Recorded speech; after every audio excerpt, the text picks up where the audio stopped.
Hello दोस्तों, स्वागत है एक बार फिर आप सभी का आपके अपने यूट्यूब चैनल एग्जाम नॉलेज पर। तो दोस्तों, आज के इस वीडियो लेक्चर से हम शुरू कर रहे हैं कक्षा 10वीं का गणित।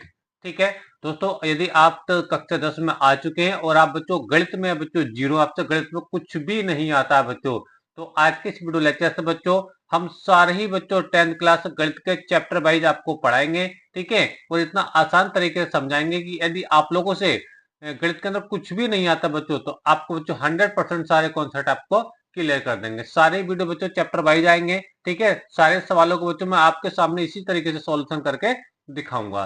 ठीक है, तो सारे बच्चों वीडियो पाने के लिए अभी तक आप लोगों ने हमारे चैनल को सब्सक्राइब नहीं किया तो चैनल को भी सब्सक्राइब कर लीजिए और वीडियो को भी लाइक कर दीजिए। ठीक है, तो मैथ आपको सिखाने की गारंटी हमारी है, तो आप कंटिन्यू वीडियो देखते रहिए। ठीक है, चलिए तो पहले बच्चों हम स्टार्ट करेंगे। देखिए, एक छोटी सी मोटिवेशन लाइन से क्या है। देखिए, जो आग लगी है सीने में, जो आग लगी है सीने में उसे एक दिशा दीजिए। ठीक है, जो आग लगी है सीने में उसे एक दिशा दीजिए, और तुम क्या कर सकते हो, और तुम क्या कर सकते हो ये जमाने को दिखा दीजिए। कहते हैं ना, जमाने वाली कुछ नहीं करेगा, पढ़ लिख के कुछ नहीं कर पाएगा, है ना, ऐसा कुछ नहीं आता है। ठीक है, तो बिल्कुल शांत हो जाइए, अभी आप किसी की बात का जवाब मत दीजिए, चुपचाप बिल्कुल पढ़ाई करते रहिए। टाइम आने पर हम दिखा देंगे कि हम क्या है। ठीक है, तो जो आग लगी है सीने में उसे एक दिशा दीजिए, और तुम क्या कर सकते हो, और तुम क्या कर सकते हो ये जमाने को दिखा दीजिए। ठीक है, नेक्स्ट लाइन क्या देखिए, अगली लाइन और पढ़ लेते हैं। क्या देखिए,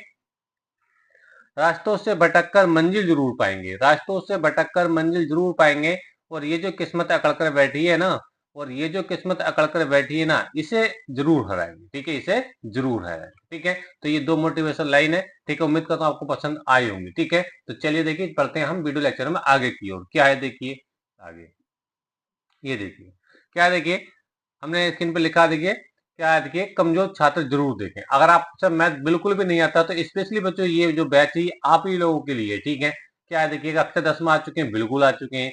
ठीक है, मैथ में जीरो है, बिल्कुल मैथ में जीरो है, कुछ नहीं आता है। ठीक है, अच्छा आगे देखिए, आगे देखिए, मैथ में कुछ भी नहीं आता, मैथ में कुछ भी नहीं आता। जब जीरो है तो कुछ भी नहीं आता होगा, सीधी सीधी बात है। लेकिन टेंशन मत लीजिए, आज के इस वीडियो लेक्चर से आप लोग को 10th क्लास का जो मैथ है बच्चे बिल्कुल उंगलियों पर हटा दूंगा, ये आपको मेरी गारंटी है। ठीक है, अच्छा अब देखिए, मैथ में कुछ नहीं आता तो बोर्ड एग्जाम होगा, क्योंकि बच्चों आपका जो फर्स्ट क्लास से 9th क्लास तक तो बोर्ड एग्जाम होता नहीं, लेकिन इस बार तो बोर्ड एग्जाम होना है। 10th क्लास तक तो आप पास हो गए जैसे भी हुए। ठीक है, तो लेकिन अब तो ऐसा होने वाला नहीं, अब तो आपको बोर्ड एग्जाम देना पड़ेगा। क्लियर है आप लोग को मेरी बात? अच्छा, आपको लग रहा है कि पास होना मुश्किल है, क्या लग रहा है? पास होना मुश्किल है। ठीक है, और देखिए, पास होने की बात तो बच्चों ऐसी है कि अगर मैं आपको गारंटी देता हूँ बच्चों 101% आपको पास कराऊंगा, लेकिन साथ ये कि आपको वीडियो बच्चों कंटिन्यू देखते रहने पड़ेंगे। ठीक है, और पास भी जरूर होना है, पास भी जरूर होना है, क्योंकि सपने बहुत बड़े देख रखे हैं हम लोगों ने। ठीक है, अब सपने बहुत बड़े देखे हैं। ठीक है, जब सपने को पूरा करने के लिए तो पढ़ाई तो करनी पड़ेगी। ऐसा तो है नहीं कि सपने भी देखेंगे तो पढ़ाई भी नहीं करेंगे तो सपने पूरे ऐसे नहीं हो पाएंगे। ठीक है, अच्छा क्या देखिए, वही बात लिखी है, सपने बहुत आगे जाने के, किसी का आईएएस बनने का सपना है, किसी का पीसीएस बनने का सपना है, किसी का डॉक्टर बनने का सपना है। ठीक है, किसी का इंजीनियर बनने का सपना है। अब सपने तो बहुत आगे तक के हैं, लेकिन बच्चों सारे सपने पर डिपेंड किस पर करते हैं, आपकी एजुकेशन पर डिपेंड करते हैं कि आपका एजुकेशन का लेवल क्या रहा है, आपके अंदर नॉलेज क्या है, आपके अंदर स्किल क्या है। ठीक है, आगे देखिए, मैथ में हीरो बनना बिल्कुल बनाएंगे, मैथ में हीरो आपको बिल्कुल बनाएंगे। ठीक है, और यही मैं आपको बार बार कह रहा हूँ कि बच्चों एक बार हमसे आप लोगों ने 10th क्लास का मैथ पूरा पढ़ लिया तो आप बच्चों भविष्य में मैथ में कमजोर नहीं रह सकते, ये आपको मेरा वादा है। ठीक है,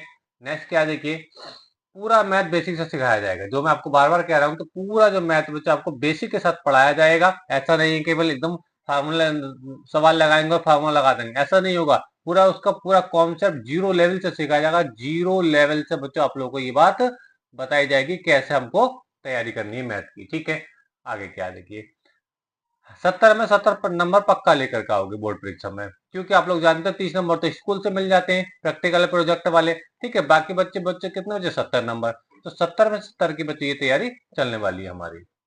ठीक है, तो चलिए देखिए, अब हम शुरू करते हैं बच्चे आपका पहला चैप्टर। क्या है देखिए दोस्तों, जैसे कि आप लोग जानते हैं, ठीक है, 10th क्लास में मैं पहला चैप्टर है वास्तविक संख्याएं, जिसे इंग्लिश में होता है रियल नंबर। ठीक है, अब ये जो रियल नंबर होते हैं ना बच्चों, ये क्या होते हैं? डायरेक्ट उनको समझने से पहले बच्चों, ये कई प्रकार के संख्याओं का समूह होता है। ठीक है, पहले उन संख्या को समझेंगे कि वो कौन सी संख्याएं होती हैं, और सबका जो संयोग है वो क्या कहलाता है, वास्तविक संख्याएं कहलाता है। ठीक है, तो पहले वो हम समझते हैं कि वो कौन कौन सी संख्याओं से मिलकर के सारी वास्तविक संख्याएं बनती हैं। ठीक है, चलिए देखिए आपकी स्क्रीन पर समझा रहे हैं आप लोगों को। तो बच्चों जो वास्तविक संख्याएं होती है, जो रियल नंबर होते हैं, ठीक है, ये परिमेय और अपरिमेय संख्याओं का एक समूह होता है, यानी रैशनल नंबर और इरेशनल नंबर का, यानी इंग्लिश में इनको बोला जाता है रैशनल नंबर बोला जाता है। ठीक है, परिमेय संख्याओं को बोला जाता है बच्चों रैशनल नंबर। ठीक है, और इसको बोला जाता है बच्चों इरेशनल नंबर। ठीक है, यानी अपरिमेय संख्या। ठीक है, तो परिमेय और अपरिमेय संख्याओं का जो समूह होता है बच्चों, वो होती है बच्चों आपकी वास्तविक संख्याएं। ठीक है, आप सोचेंगे सर परिमेय संख्याएं क्या होती है, बिल्कुल आपको समझाऊंगा कि परिमेय संख्याएं क्या होती है, और अपरिमेय भी समझाऊंगा आप लोगों को। ठीक है, चलिए देखिए समझते हैं बारी बारी से। बच्चों जब परिमेय संख्याएं होती है ना, परिमेय संख्याएं ये p बटा क्यू की फॉर्म में होती है, p बटा क्यू की फॉर्म में होती है। जैसे एग्जांपल मैंने आपको देखा 3/4, यहाँ पर समझाता हूँ, देखिए 3/4। ठीक है, तो p का मान बच्चों 3 हो गया और q का मान कितना हो गया, 4 हो गया। तो बच्चों जितनी संख्याएं जो p बटा क्यू की फॉर्म में होती है, यानी भिन्न के रूप में होती है, ठीक है, तो वो क्या होती है बच्चों, वो आपकी परिमेय संख्या कहलाती है। जैसे 3/4 है, 7/11 है। ठीक है, समझ में आ रहा है। और इन परिमेय संख्याओं में कौन कौन सी संख्या आती है, देखिए वो समझिए। जो बच्चों परिमेय संख्याओं में आती है, प्राकृतिक संख्याएं आती हैं। क्या आती है बच्चों, प्राकृतिक संख्याएं, वो भी परिमेय संख्याएं होती हैं। अच्छा, प्राकृतिक संख्याएं क्या होती हैं बच्चों, प्राकृतिक संख्याएं बच्चों एक से स्टार्ट होती है। कहाँ से स्टार्ट होती है, एक से स्टार्ट होती है, और बच्चों कहाँ तक जाती है, वो अनंत तक जाती है। समझ में आ रहा है। जो प्राकृतिक संख्या होती है, जो नेचुरल नंबर होते हैं बच्चों, वो एक से स्टार्ट होंगे और कहाँ तक जाएंगे बच्चों, वो अनंत तक जाएंगे। कहाँ तक जाएंगे बच्चों, अनंत तक जाएंगे। ठीक है, और इसके आगे क्या आता है, देखो पूर्ण संख्याएं। तो जो परिमेय संख्या जो पूर्ण संख्याएं भी आती है इसके अंदर। पूर्ण संख्याएं क्या होती है बच्चों, पूर्ण संख्याएं वो होती है बच्चों, वो 0 से स्टार्ट होती है और अनंत तक जाती है। तो प्राकृतिक कहाँ से स्टार्ट हो रही है, देखो 1 से स्टार्ट होकर अनंत तक जा रही है। लेकिन पूर्ण संख्याएं क्या होती है बच्चों, 0 से स्टार्ट होकर अनंत तक जा रही है। समझ में आ रहा है आप लोग को महत्व, इसमें एक चीज का अंतर है यहाँ पे, इस चीज को आप ध्यान दे लीजिए। प्राकृतिक संख्याएं 1 से स्टार्ट होकर अनंत तक जाएंगी, पूर्ण संख्याएं 0 से स्टार्ट होकर अनंत तक जाएंगी। ठीक है, समझ में आ रहा है आप लोग को मेरी बात। नेक्स्ट क्या देखिए, नेक्स्ट आपको बच्चों पूर्णांक क्या है, पूर्णांक। पूर्णांक क्या होते हैं जरा वो समझ लीजिए। पूर्णांक क्या होते हैं बच्चों, ये देखो इस पूर्णांक में क्या होता है बच्चों, आपकी जो प्राकृतिक संख्या होती है वो भी होती है, और ये जीरो भी होता है। तो मतलब ये जीरो मिलाकर पूर्ण संख्या हो गई। लेकिन हाँ, इसके अंदर माइनस के नेगेटिव नंबर भी होते हैं, जैसे -1, -2, -3।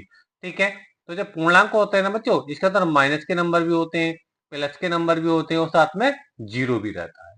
समझ में आ रहा है आप लोगों को मेरी बात। जो पूर्णांक होते हैं, जो पूर्णांक, ये संख्याओं का बच्चों क्या होता है, समूह होता है, संख्याओं का समूह होता है। इसके अंदर बच्चों प्राकृतिक संख्याएं भी होती हैं, देखो 1 से स्टार्ट होकर अंत तक जा रही हैं। इसके अंदर यही नंबर माइनस के भी होते हैं, देखो -1, -2, -3। तो इनको बोलते हैं बच्चों हम ऋण पूर्णांक। ठीक है, और ये जो प्लस के इधर के होते हैं बच्चों, इनको बोलते हैं हम धन पूर्णांक। क्या बोलते हैं बच्चों, धन पूर्णांक बोलते हैं। ठीक है, जीरो भी पूर्णांक है, लेकिन जीरो ना तो नेगेटिव और ना ही बच्चों पॉजिटिव है। समझ में आ रहे हैं। तो ये सारे जो पूर्णांक होते हैं बच्चों, इसके अंदर प्लस के नंबर भी होते हैं, जैसे माइनस के नंबर भी होते हैं, और जीरो भी रहता है। तो प्लस के जो इधर के होते हैं बच्चों, ये होते हैं धन पूर्णांक। क्या होते हैं, धन, और यही बच्चों कहाँ अनंत तक जाते हैं। ठीक है, तो ये होते हैं बच्चों धन पूर्णांक। क्या होते हैं, धन पूर्णांक होते हैं। ठीक है, और जो जीरो से इधर के होते हैं, जो माइनस के नंबर होते हैं बच्चों, ये होते हैं ऋण पूर्णांक। क्या होते हैं, ये ऋण पूर्णांक होते हैं। ठीक है, ये होते हैं बच्चों ऋण पूर्णांक। समझ पा रहे हैं आप लोग मेरी बात। अच्छा, अब देखो जीरो पूर्णांक है। अब जीरो ना तो पॉजिटिव होता है और ना ही बच्चे ये नेगेटिव होता है। समझ पा रहे हैं आप लोग मेरी बात। तो पूर्णांकों को आप समझ चुके होंगे कि पूर्णांक बच्चों संख्याओं का समूह होता है। इसके अंदर प्लस के नंबर भी होते हैं, माइनस के नंबर भी होते हैं, साथ में जीरो भी इसके अंदर रहता है। ठीक है, बीच में जीरो रहता है, राइट साइड में प्लस के नंबर, लेफ्ट साइड में माइनस के नंबर।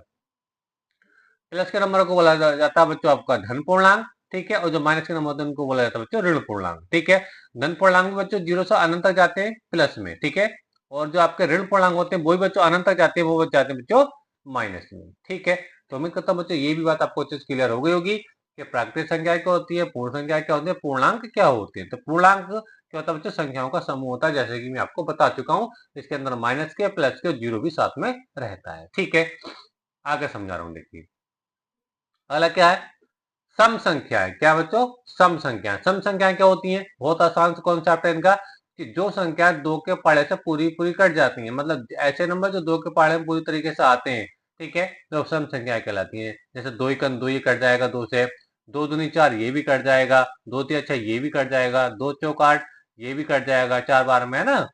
और आपका 2 पंजे 10, ये 5 बार में कट जाएगा। क्लियर है आप लोग मेरे बात। तो इस सारी संख्या बच्चों 2 से डिवाइड हो जाती है। किससे डिवाइड हो जाती है? 2 से। ठीक है, 2 से इसका काटोगे 2 एकम 2, 2 दूनी 4 हो जाएगा, 2 तिया 6 हो जाएगा, 2 चौक 8 हो जाएगा, 2 पंजे 10 हो जाएगा।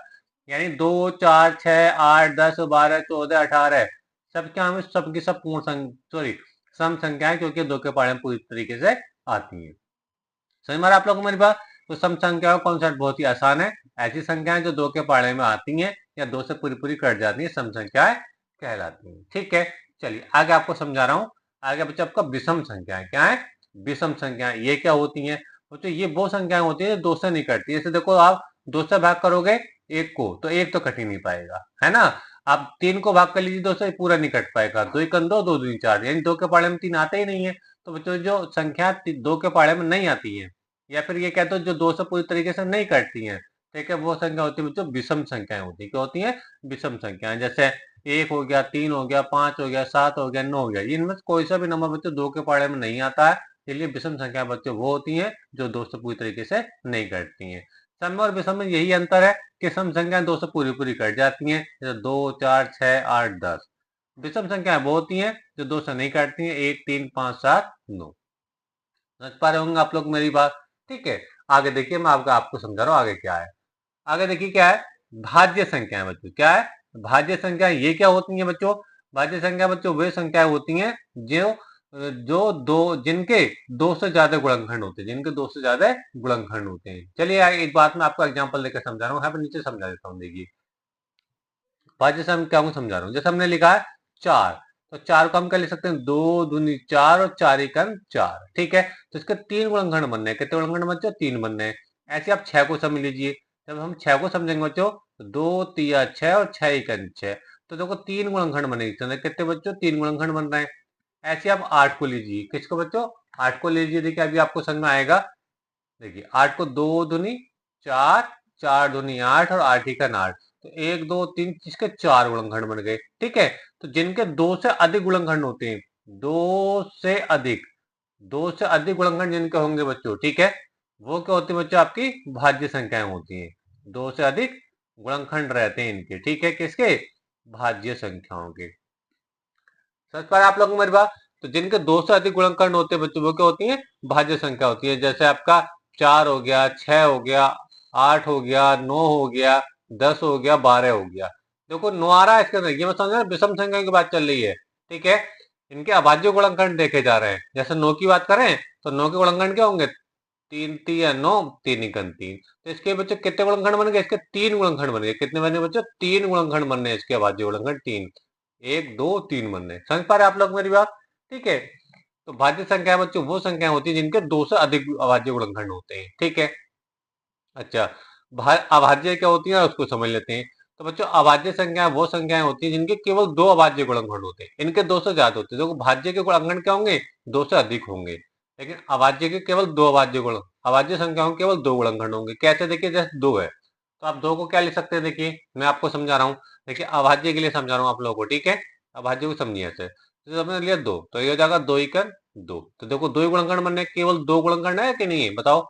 समझ पा रहे आप लोग मेरी बात। जैसे मैंने आपको ले लिया 3, तो 3 को आप क्या लिख सकते हो? 3 को आप लिख सकते हो 3 एकम 3, तो इसके भी देखो 2 ही गुणनखंड बन रहे हैं। ठीक है, जैसे आप ले लीजिए 7, तो 7 को भी आप इसी टाइप से लिख सकते हैं। 7 को क्या लिखेंगे? 7 एकम 7 लिखेंगे। समझ पा रहे आप लोग मेरी बात।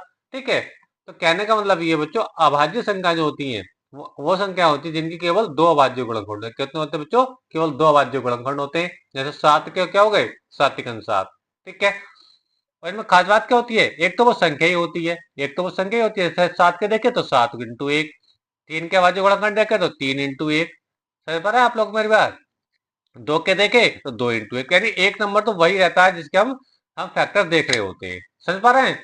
तो अभाज्य संख्या बच्चों वो संख्या होती है जिनकी केवल 2 भाज्य गुणनखंड होते हैं, और भाज्य संख्या बच्चों वो संख्या होती है जिनके 2 से अधिक गुणनखंड होते हैं। ठीक है, तो उम्मीद करता हूँ बच्चों सारी बात आपको अच्छे से क्लियर हो गई होगी। ठीक है, तो बच्चों आज के इस वीडियो लेक्चर में हमने जाना कि ये क्या होती है आपकी सारी संख्याएं, जैसे प्राकृत संख्या, पूर्ण संख्याएं, सम संख्याएं, विषम संख्याएं।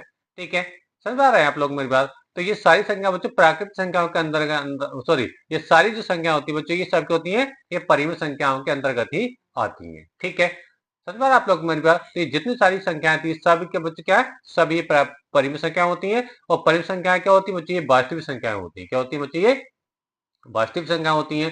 तो कुल मिलाकर ये बोलूं तो ये सारी संख्या बच्चों क्या है, सब बच्चों वास्तविक संख्याएं, सब क्या है बच्चों, वास्तविक संख्याएं हैं। ठीक है, ये बात याद रखें। तो इतनी सारी संख्याओं का समूह होता है वास्तविक संख्याओं का। साथ में एक संख्या और रह गई, देखिए वही मैं आपको क्लियर कर देता हूँ।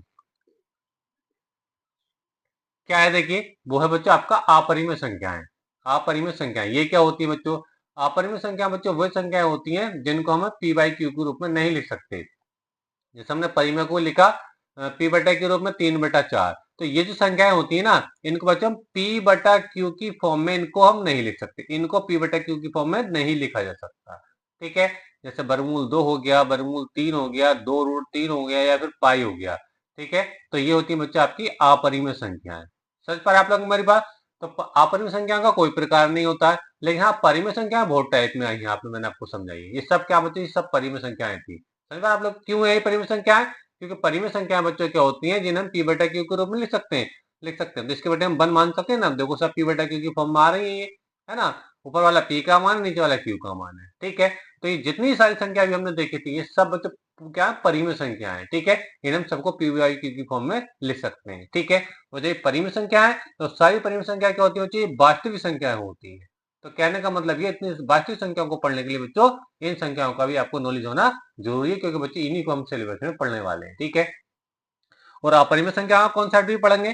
तो अपरिमेय संख्या क्या होती है, जो जिन्हें हम पी बाई क्यू की फॉर्म में हम नहीं लिख सकते हैं। समझ पा रहे आप लोग मेरी बात?